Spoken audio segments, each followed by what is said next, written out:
We're talking about Imran Khan. How can we forget his courtship of Saudi Arabia?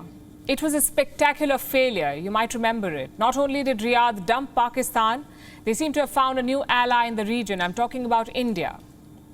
You see, every relationship has an adjective. India and Bangladesh, brotherly. India and America, we say natural allies. How would you describe India and Saudi Arabia? Perhaps steady.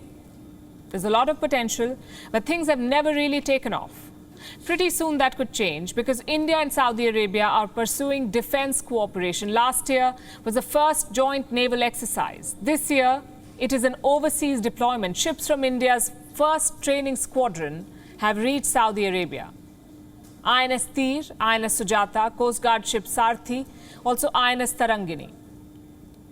These ships will stay in Jeddah for 4 days and then they will continue their 5-nation tour. Now, this deployment is not happening in a vacuum.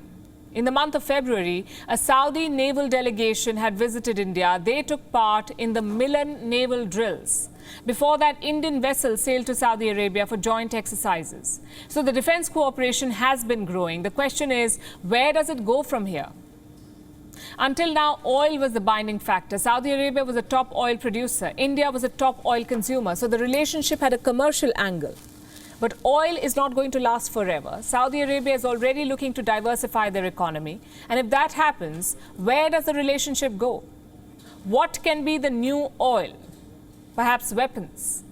And this time, the roles could be reversed. Saudi Arabia does not produce weapons of its own. India, on the other hand, does. So this time, the trade could happen in reverse. I have some numbers. Let me show you those numbers. Saudi Arabia is the 8th largest military spender. Their defense budget is 6.6% of their GDP.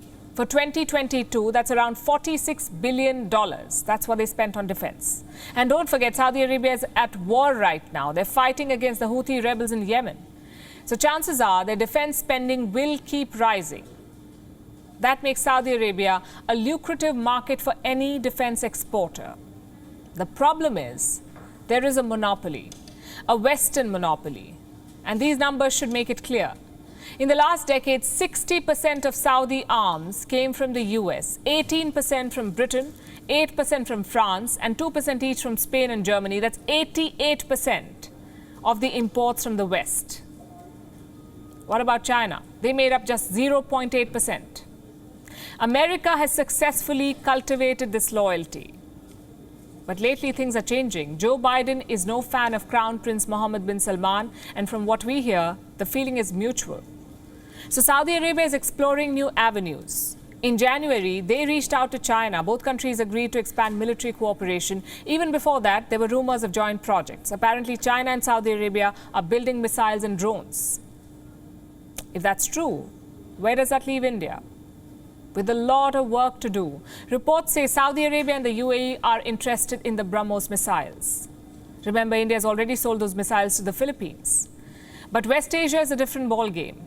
It is the most volatile region on earth where war is just one bad day away. So Saudi Arabia's requirements are very specific. And right now, they're beyond India's capability. Or so we understand. Having said that, things are moving in the right direction. High-level visits by military delegations, joint drills, overseas deployments, all of this can be a prelude to a strong defense partnership. For India, that would be a strategic coup. And I'll tell you why. In 2015, some of you might remember, Saudi Arabia announced a new military alliance, the Islamic Military Counter-Terrorism Coalition. Saudi Arabia announced that. It was a coalition of 41 members. It's based in Riyadh.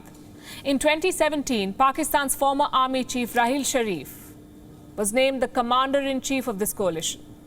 It was a big win for Pakistan. Many thought it would kickstart military cooperation between Islamabad and Riyadh. As it turned out, nothing happened.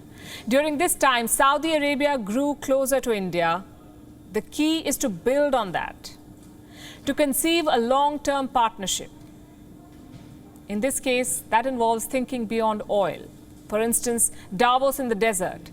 It is the Crown Prince's project to diversify Saudi economy. Indian investors could buy into that dream. Without such a shared interest, no relationship can prosper. Oil plays that role today. Finding the next oil will be key for both sides.